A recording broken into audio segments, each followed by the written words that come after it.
An illustration I often use is if you imagine a road that has a ditch on each side, right? Oh. And so one side of the ditch is I'm being too nice, and the other side of the ditch is I'm being too mean, whatever you want to put on the other side. For people who their habitual way of being is that they keep falling into the nice ditch, when they feel like they're in the middle, they're probably like 20% of the way across the road, right? And so lean away from your natural. Like if I'm being too nice, I have to really feel like I'm holding the line with people, and then I might be close to the middle of the road, right? Our calibration gets off, and that's how we end up continually falling in one ditch or the other. Other people who are regularly blunt and overly direct and critical, they have a hard time saying nice things. Welcome to Narratives Leadership Story Talks, where great leaders go beyond the bottom line to create lasting impact. Join hosts Jerome, Deroy, and Julienne Ryan as they uncover the stories behind real-world challenges, offering practical insights to help you lead with empathy, authenticity, and purpose. Each episode dives into how leaders use storytelling to build trust, foster connection, and inspire action. Whether you're navigating workplace dynamics, driving change, or building high-performing teams. Welcome to Leadership Story Talks. I'm Jerome, Deroy. And I'm Julienne Ryan. Hello, and nice to see you again, Julienne, and can't wait to get into this one. So before we move on to introducing our guest, I want to remind our listeners to subscribe to the podcast, Leadership Story Talks. Leave a review wherever you find your podcasts. Also, remember that we have a YouTube channel where you can see us all in color and as real human beings. That's always nice. And then, of course, in this episode's notes, you will find lots of resources as usual. And also remember that you can go to narrative.com, narrativ.com/podcast to find our entire archive of more than 160 episodes. So without further ado, today we are joined by Brad Farris. Brad is known for helping creative service firm owners whose businesses have outgrown the way they're leading. He's discovered that being stuck in the weeds with decisions bottlenecked at your desk isn't a systems problem. It's an invitation to a leadership evolution, one that starts when they pull back from serving clients so they can become the leader their business needs. Wow, that sounds like something everyone needs. So thanks so much for, What were my thoughts? That's right. I can already identify. Well, thanks for being here, Brad, and welcome to the show. Well, thank you. I'm really happy to be here. Yeah, it's great to have you. So I want to kick it off the way we always do. This is a question we ask of all of our guests, and so this will be no exception. What is an experience that has shaped who you are today? The first time that I was in a general manager role, I took over a business that the parent company that I was working for had recently acquired. And so I flew down and I was a young, 33-year-old taking over this business that had a storied history behind it. And I remember being at my first sort of executive leadership team meeting, and everyone was in the room. We were talking about a really important issue, going back and forth. I was really enjoying the kind of the dynamics in the room of people sharing their ideas. And at a certain point, the room kind of fell silent, and everyone looked up to the end of the table where I was sitting. And I was like, oh, they want me to make a decision now. And in that same second, I realized that I did not know what the right answer to this problem was, that this was still a mystery to me. But the invitation there was to make a decision, to decide, to lead, right? And so I went ahead and I made a decision, and I sort of acted like I knew what was going on. But what I noticed in that moment is that the idea of acting like a leader, the fake it till you'll make it version, if you will, meant that from then on, I had to keep pretending to know what was going on. I had to keep pretending to know the right answer to these decisions. And over the next several months, where We had a wildcat strike at our manufacturing facility. Our third largest customer went bankrupt. Out of the 9 people around that table, 5 of them quit or were fired in the first 6 months. Like, Come on.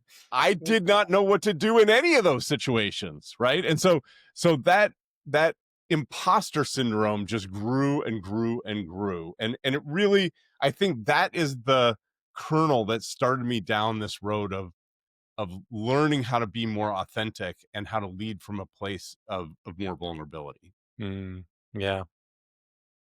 So hindsight being 2020, where and how and what would you do to change that story? Or what did you realize you had to change that story that you were writing for yourself in your head? So I want to answer that 2 ways. I think the first way to answer it is 33-year-old Brad sitting in a room of largely more experienced people. I'm not sure there was a better answer for me in that moment. But after having a few more years of experience and feeling less intimidated and less like my ego is on the line and less like, this one moment is going to define how these people see me for the rest of my life. Like, those were the thoughts that were going through my head. I think that I could have said, this is a really complicated problem.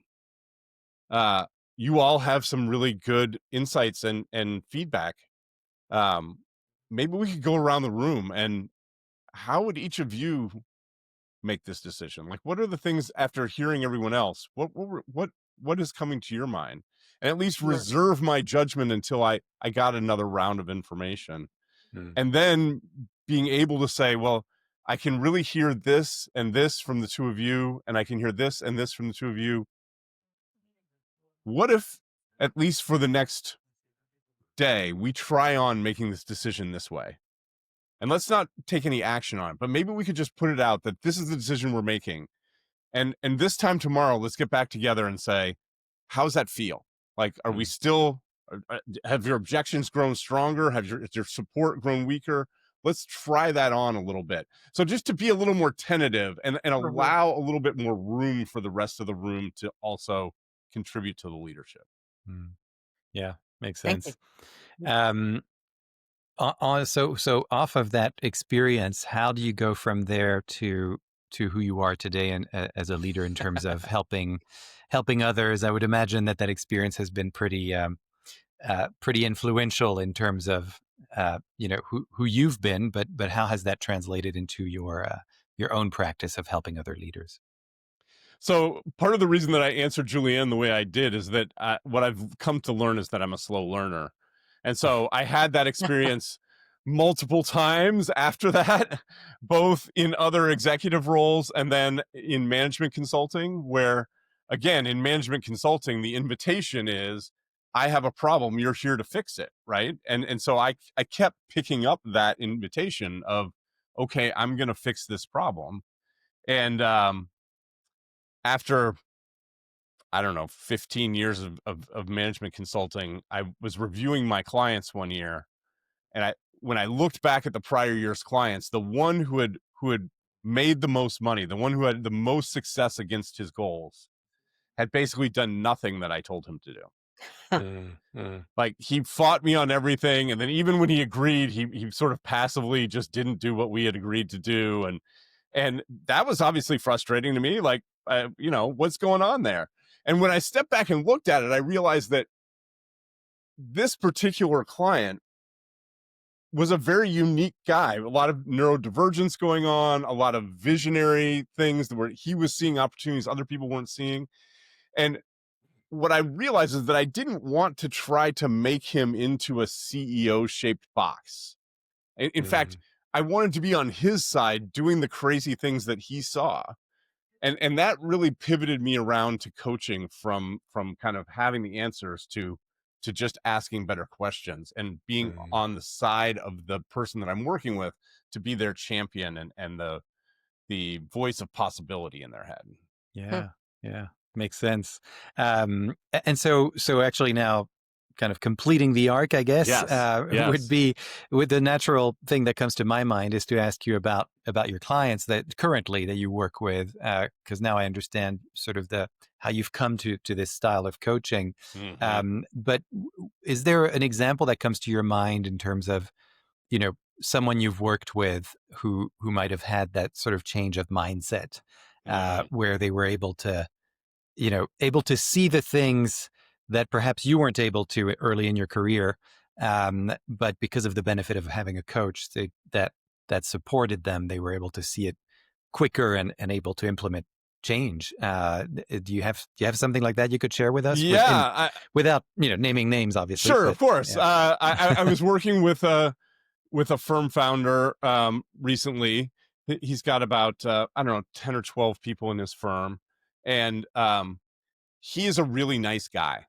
Like, he's really a lovely person. You would love having dinner with him. And that's part of his identity, is that he's nice. And clients choose to work with him because he's easy to work with. He has a team of people that are very congenial to one another. But what we discovered as we were talking is that part of being nice is that sometimes he doesn't say the hard things. And in particular, when he thinks that saying the hard things means that someone's not going to like him, then he has a really hard time having that conversation.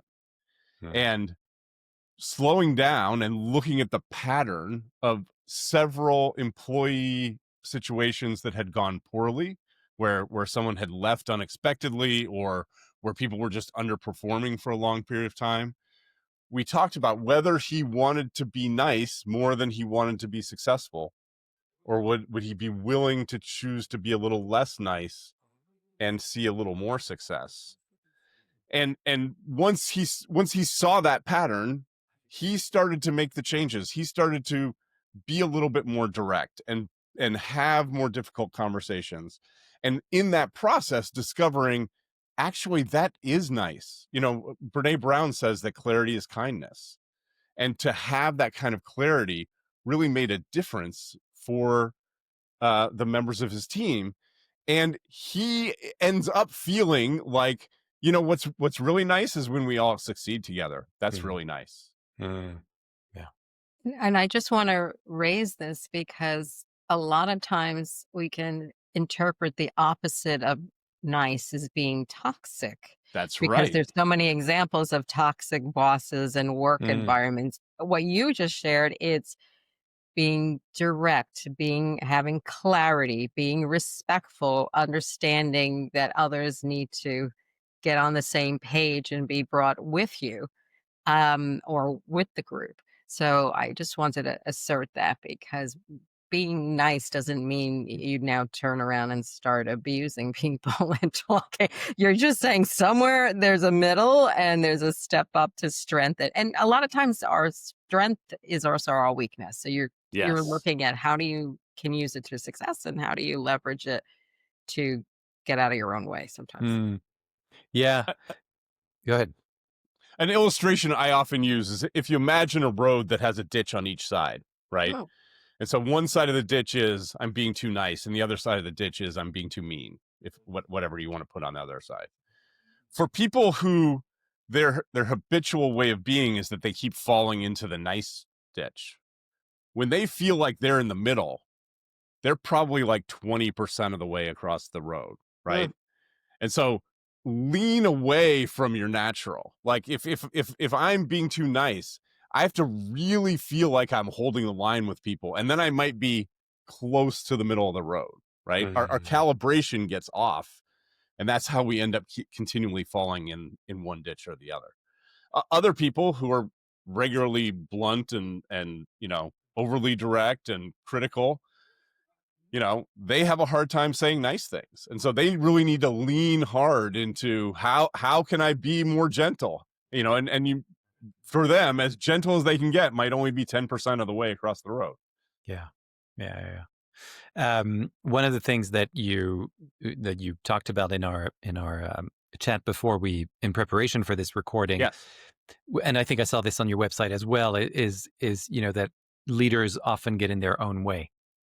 And that a lot of that has to do with a lack of an ability to kind of let go of control, essentially. Mm-hmm. And you were saying, I think, and you can rephrase this if I'm saying it incorrectly, but there's a certain threshold. I forget exactly what it was in terms of revenue, but about a team of 10 people, maybe it was $2 million, something like that. And then at that point, it's like this threshold where you start to need to relinquish control, so that, we were just talking about, is it better to be nice or is it better for everyone to succeed together, right? So here now we're talking about, we still want to succeed and we're growing, but that's when the leaders typically might be getting in their way. Can you speak a little bit more to that sort of phenomenon, and how do you help someone see that and move past it? So if you think about the process of getting a business started, for the first couple of years, what creates success in a business generally is the owner's hustle and drive. Like certainly when it's just one person in the business, everything that happens is something that you do, right? But then even as you start to grow, we tend to hire people to be our arms and legs, to like take pieces of the work, but we still drive the business forward. But at a certain point, the complexity of you being the center of like a hub and spoke system gets really high. You're passing out assignments, people are delivering things back to you. You're the bottleneck. You're the reason that your business isn't growing, because there just isn't enough of you. And the solution to that, historically, is a more of a command and control infrastructure where you start to build a middle management layer of you have someone who runs the client service team. You have someone else who runs the sales and marketing area. And so you're starting to build those additional layers of responsibility. But for people who know that success comes from drive and effort, that feels terrifying. This is not how I built the business. I built the business by getting in there and doing stuff. And in particular, if you think about client service type businesses, being with the clients and doing the sales, those are the two things that absolutely I have to do. And so that leaves us in a place where the business can't grow any larger, because there are only so many meetings that you can be in. There are only so many clients that you can serve. There are only so many deals that you can get done. And so if you want to grow beyond there, and the difficulty is, like you said, that's between $1 million or 2 million, somewhere in there that you get stuck. That business isn't super profitable. And so for most people, they put this effort in and they've gotten to this point, but they aren't really earning the return that they were looking for. Similarly, starting their own business was to have more freedom and some time off. But if you're in every meeting, you have none of that freedom. I just talked to someone this week. He was taking his first vacation in 6 years. That's not why you went into business for yourself. And so we get to this point where we can have that control, or we can keep growing our business. And learning how to let go of things is a whole, this is a different phase of business growth. It's a whole different skill set that you have to build, learning how to, instead of getting satisfaction out of getting things done or seeing the client, have that aha moment, you learn to have satisfaction from building a system or a process that allows other people to help clients to have that reward. And it's a shift in what we're doing. It's a shift in our identity and how we measure success. It's a big leap to get over. But on the other side of it is that freedom that you were looking for, is the ability to take time off. Yeah. I have a client that I just finished up a project with, and he said, Brad, here's the thing. I'm working like 20 hours a week. I think I'm really doing something wrong. I'm like, no, man, that's winning. That's what you went into this business for. Yeah. And probably too big a question to be answered in this podcast, but trust and control are two very important components. Like what you're just saying is trusting your staff and the competencies of the people you have, one tier down, two tier down, et cetera, to do the work and have your vision. But then a certain amount of control, because I've also seen where somebody took that leisure time to seriously and lost control and lost the ability to manage or audit what was really happening behind the scenes. So one way that people deal with this inability to let go is that instead of delegating, they abdicate. Okay, Hmm. you take care of sales, right? And you take care of the customers. And that abdication allows them to not feel like they need to be in control. But it does another interesting thing, is it kind of sets those people up for failure. And so then when they do fail, then the person who abdicated says, "Oh, see, I was super important. It was important that I was there." And then I get to swoop in and be the superhero all over again. And that's an example of not changing that mindset, Hmm. of making a move without really adjusting my identity about who I am and what I'm doing. Yeah.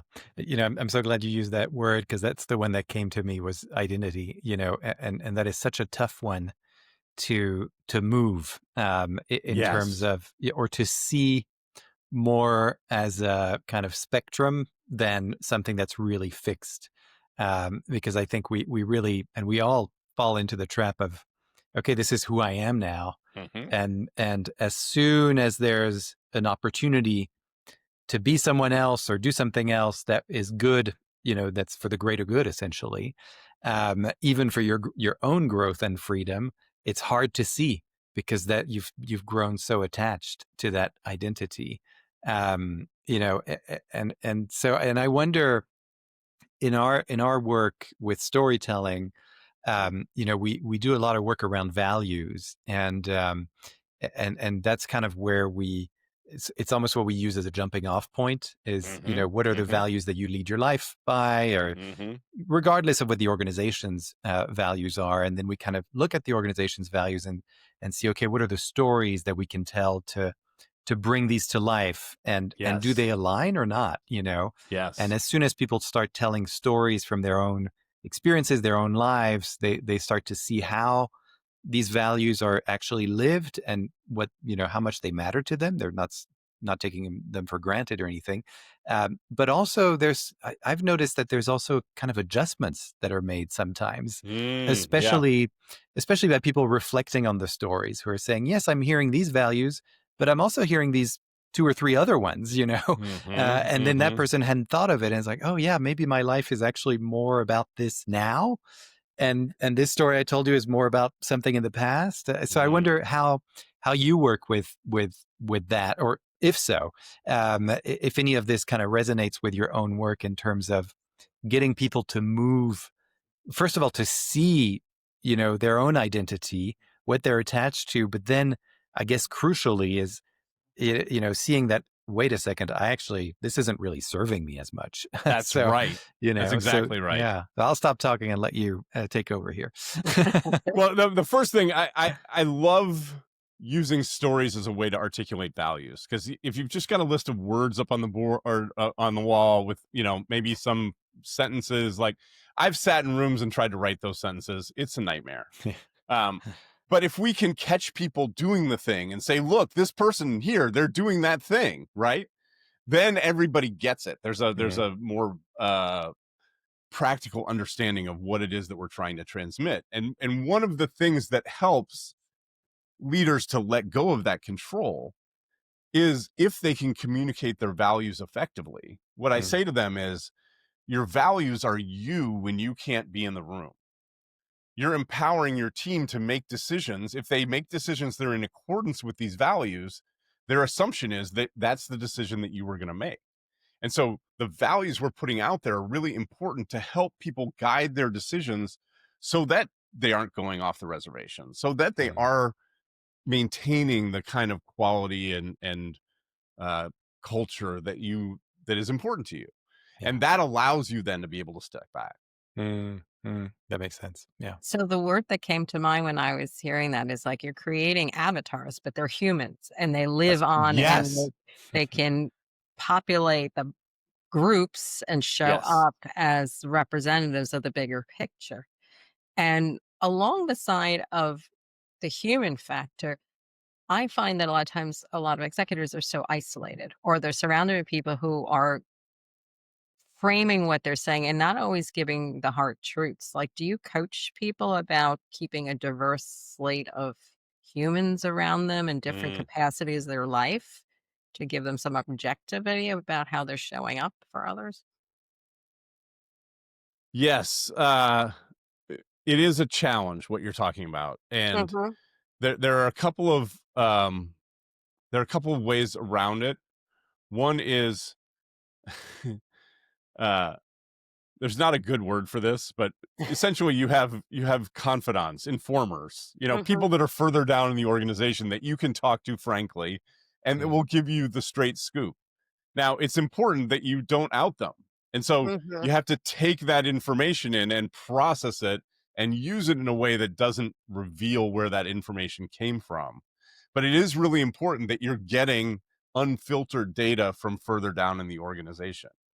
Um, the other thing that is important as you get to that point where you're letting go of control is that more of what's going to influence you about who you're becoming is outside the organization than inside the organization. Mhm. It's looking at what other leaders like you are doing and being connected to them so that you can overcome some of that isolation and hear what they're seeing also. And so that can be really helpful, is to have sort of that kitchen cabinet from outside the Mm, organization. yeah, yeah, I love that. Um, one of the things I want to touch on before we get to the end here is something that I know is something you've always brought up, Julienne, around the mindset of an engineer, because I know Yes. that's where you come from, Brad, and Yes. Ah. so. Yes. And so the question I was thinking about was, what kinds of lessons have you learned from being trained or having an engineering background, that you think can serve leaders well? Because I know you've said that there's a problem solving mindset there That's right. that Yeah. can really serve leaders well. So I'd love for you to expand on that a little bit.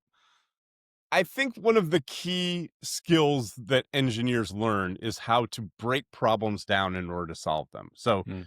if I have a system and I'm giving it inputs and I'm not getting the right outputs, the first thing we do is to say, okay, is the first 10% of the system working?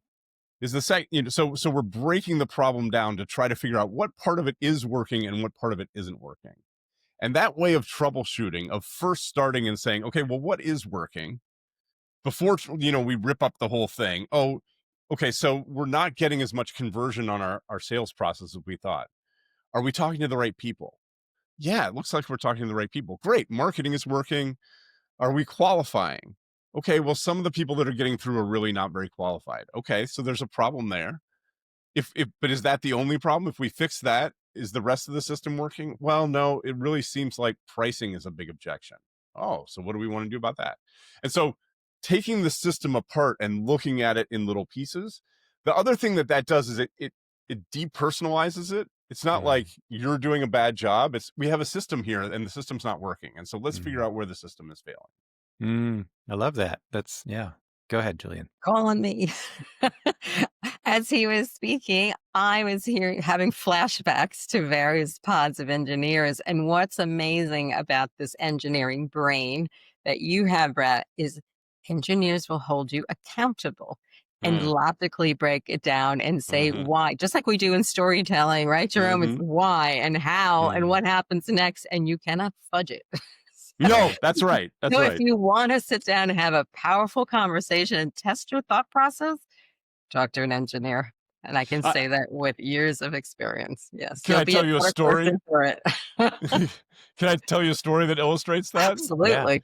In my engineering days, myself and another engineer were presenting to the board of the company that we were working for because there was a very serious design flaw in the product that we were currently shipping that we were having a hard time nailing down. So this was a very, we were shipping like 20,000 a day of this thing that didn't work right. And so the CEO asked for an update, and the engineer that was with me, he paused for a second and he said, "Let me see if I can put this in a way that you'll be able to understand it." And in that moment, all the oxygen went out of the room. Like everybody in the room was like, that was the most insulting thing anyone's ever said in the boardroom, right? And the CEO was a great guy. He said, I'm sure you'll find a way. but that he was not being insulting. That he was just articulating his thought process. I need to put this in a way that non-technical people can understand it. Yeah. And that's that kind of frankness that you get from an engineer. There's no polish on the apple. It's just an apple. Yeah. I love that. And you're right, Julienne. It definitely aligns with how we encourage people to tell their stories, which is sort of, no varnish and just tell us what happened. We're not here to embellish or exaggerate or whatever. So that's interesting. I hadn't thought of that before, but that's the same thing, right? It's we have a particular method of storytelling, which is like a system. And so I love what you said, Brad, about let's look at the system as opposed to the human beings.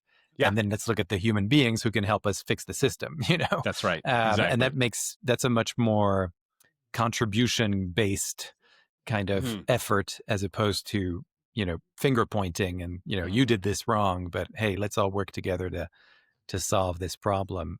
Love that.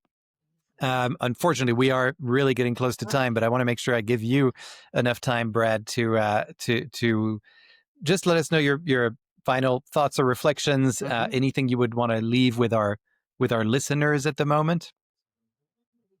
So I'm actually going back to the question that Julienne asked me about our opening story, about what would have been different in that moment. And one of the things that I've really been working on the last few years is the concept of self-leadership, that before we can lead others, we need to lead ourselves. And if in that moment I had more capacity to think about what is the story that I'm living from in this, and what are my emotions doing that are driving me, and what options do, being willing to slow down and look at what options I have, all of that is about self-leadership. And if you go to my website, anchoradvisors.com/self-leadership-assessment, there's a really quick 10 question assessment there that will help you to evaluate where you are in terms of self-leadership and point out some places where there might be growth opportunities. It's free. You don't have to give me an email address. You can just go in and take the assessment, and hopefully it can help you to maybe give you different options rather than faking it till you make it. Love that. Well, you hear that, listeners? You've got a brand new free resource, and that's going to be in the episode notes of today's episode. So thanks so much, Brad, for that generosity. Absolutely. Yeah, absolutely. And thanks for your time. Really appreciate you coming by and telling us about how you coach these leaders into becoming better leaders and being able to relinquish control and gain more growth and freedom. So there, you can use that for your marketing. I just made that up. Well, thanks for having me. I love the storytelling lens of looking at these problems, and the questions that you guys asked were really helpful. So I appreciate it. Thank you. We Great. enjoy And it. thank you, Julienne, of course, as always, for being my wonderful co-host. Thank you, our wonderful listeners. We couldn't do this without you.